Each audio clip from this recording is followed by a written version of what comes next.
stay with us because we're shifting gears now to take a look at the working environment, especially for creatives in South Africa. This is a bolt-on conversation with two guests who'll be joining us through the next 20 minutes as we reflect on inside your business, demystifying royalties. And this time around, for those who happen to work within the music environment. A few of you might have seen a social media post of DJ Maphorisa, and many people arguing, hold on, who owns the rights? Who owns the details of this music, influencing the outcomes of the production and how the music might be registered at key institutions like SAMRO. So we're going to speak now to a guest who joins us from SAMRO, helping us understand and distill the themes around sales and licensing. Inside your business on Kaya Biz. Yes, speaking to the South African Music Rights Organization, essentially an institution which plays a critical role in the registration of royalties of music and essentially helping artists get paid through their earning potential for the creativity that they have invested in and produced through musical material. To tell us more about this, we join on the line by Karabo Senna, General Manager for Sales and Licensing at SAMRO. Karabo, welcome to the show. Thank you, Gugu, and thanks also. I would like to greet the listeners. Thank you so much for joining us. As you can tell, everyone is really sharing their opinion around earning potential, living wages, and of course, even the working poor in South Africa. And it highlights something that's really important, right? That we all really work, create, and produce outcomes to become economically active and have some kind of financial propensity in our lives. Maybe help us contextualize this within the music rights space and how it actually works. I'm hoping I gave a very clear understanding of how SAMRO works, but gently remind us of the basic principles, themes, and how it is that you help musical artists specifically have a share of and ownership of their work. Yes. So, Google, firstly, I think this links quite nicely with the topic that you were just discussing right now, because in South Africa, we have in SAMRO just over 150,000, music creators registered with us. And I think any person thinking about which artists they probably listen to or they favor, you'll find that you can't probably think of even more than 500 of them. Mm-hmm. So it literally tells you that majority of the artists that, are out there may actually be, are not even in a position to have that minimum wage.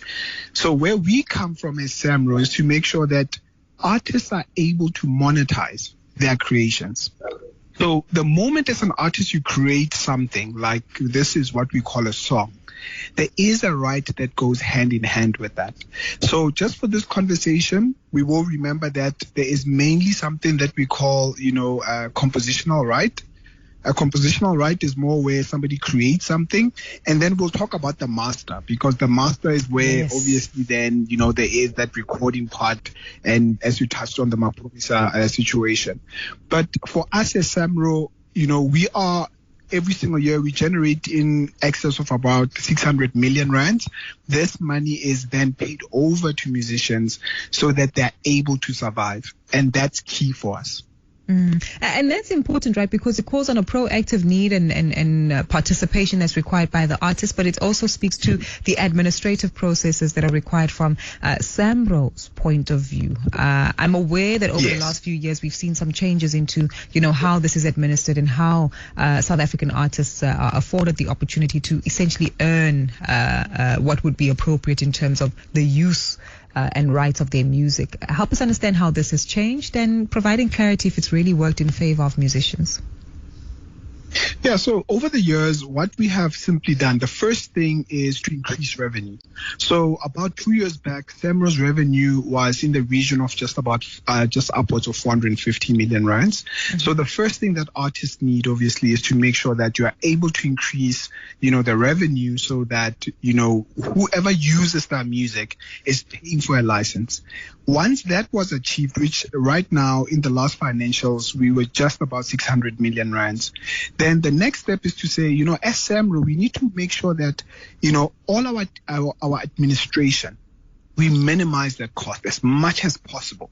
Because way back, probably about 5 years back, our administration used to be about 38% of, let's say, every rand that we collect. So right now we are sitting at around about 4%.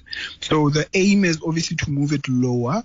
So, more and more of what we actually are able to generate is then spent over and sent to the artists. Mm-hmm. But over and above that, one of the biggest things is people don't necessarily save. And that's something that you were touching on right now. Yeah. So, and we understand that as SAMRO. One of the things that we have, and it's something that doesn't exist anywhere else in the market, and not just in South Africa, but we're talking about even in Africa and sometimes even in the Western countries. We have something that we call the SAMRO Retirement Annuity Fund. There's a retirement in there fund? We have. Yes, there is. Literally. Oh, wow. So we have made sure this has been there probably since around about the 70s. And I know a lot of people don't know about it, but when you're a SAMRO member, this is something that we make sure that you are part of. So currently we've got funds under management in the tune of about 316 million rands. So meaning, as an artist, you live throughout your life. And I mean, artists have got, not every single artist can have a career that is 10 years long even. So most of them may be booked for the first 4 to 5 years and then things start settling down. But once an artist gets to their 60s, that's where the challenges often come. So there is a retirement annuity where, you can actually claim from it from the age of 55. And obviously the artists can sustain themselves. So those are the balances that we have in the industry that seeks to make sure that artists are at least taken care as human beings. Karabo, and I'm so glad you mentioned this. I mean, it's literally music to my ears, and the first time that I'm hearing this. But I think there's also a misunderstanding in terms of, how these kind of investment products do work. Retirement annuities do work well when there's ongoing investment and contributions that are made, when one keeps to the investment over a long and sustained period of time. Correct. To really gain from the compound interest, the growth in the investment as well in terms of their return. Yes. And I guess help us understand if there is a sense of guidance that is afforded to many of these artists to actually fully understand the intricacies of not only financial planning and wealth creation, but all of that within the context of music. Because I guess when it comes to the creative industry space, there's still a lot of concerns around how it's fully understood. Sure. So I think firstly with what we call the SAMRO Retirement Annuity Fund, we do, make yearly allocations. So at this point, SAMRO would contribute in the region of about 11.5 million rands every single year. And that is obviously to ensure that there is that compounding, as you spoke about. So obviously an artist that is there for a region of about 30 years or 40 years, they're able to benefit from the compounding. And, what's interesting is that even today, we just had what we call our extraordinary general meeting, and we were sharing with our members the performance of that fund. And, we can see great performance. If you look at the past 3 years, it's performance about 14% growth. In the last 10 years, in the region of about 10% growth, that means that their investment is growing.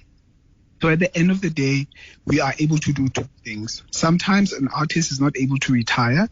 So yes, maybe they may pass on, but we are able to ensure that the family has obviously some form of an income, which is important to us. As much as we have a funeral cover, but that's a once-off. But the family is able to survive once the breadwinner is not there. And then beyond that, in terms of financial planning, we always strive to make sure that our artists understand that their careers are not always certain, because at least sometimes, somebody who earns 4,000 rands can say, I know I'm guaranteed 4,000 rands a month. But as an artist, you can't necessarily say that. So one of the things that we start doing is that we spread out what we call distributions. So we don't pay artists a one lump sum in the year. We spread it out so that, they're able to get money throughout the year and manage their lifestyle as best as they can. While at the same time, we try and, collaborate with other, industry partners so that we can educate them in terms of financial planning and the likes. But that is one of the most challenging sort of like processes, especially when you have young artists who are in their in their 20s or so, and they are actually at the top of their careers. There is little or no financial planning, and then only 10 years later, the very same artist not able to provide for themselves. So that is one thing that we're still embarking on and trying to make sure that we educate. 100%. There is so much more to explore here, Karabo, because I guess we also need to educate a lot of artists as to how they gain access to these opportunities, why it's important that they firstly start by registering their music with SAMRO. Correct. 100%. Yes. And following through with the necessary processes. But we'll leave it there for today. But great to hear some of the progress that has been made within the institution. And the more we have these conversations, the more enlightened we will all be as individuals. And we'll get back to those technicalities, as you mentioned earlier, when it comes to masters and various forms of ownership. And I understand copyright law, which is still slightly delayed in terms of advancement in South Africa. Thank you so much, Karabo. Thanks a lot, Gugu. Appreciate the time. That's Karabo Senna, who is the General Manager for Sales and Licensing at SAMRO, helping us demystify the themes around royalties and, of course, highlighting, the various themes that are in place at SAMRO to make sure that artists themselves, especially those who progress towards their years of retirement, have an opportunity to make sure that they can access some investment for them. So share your thoughts if you happen to be an artist and, of course, someone who works in the entertainment space. In a moment, we're going to expand on this particular theme by speaking to someone from SAMRO. And this, of course, speaks to the themes around performance in South Africa and performance fees that are essentially paid. So we'll give you some insight into this as we build up on Legally Speaking, discussing the strategies around SAMRO. There we go. South African Multi-Family Residential Rental Association. It's 10 minutes after 7 o'clock.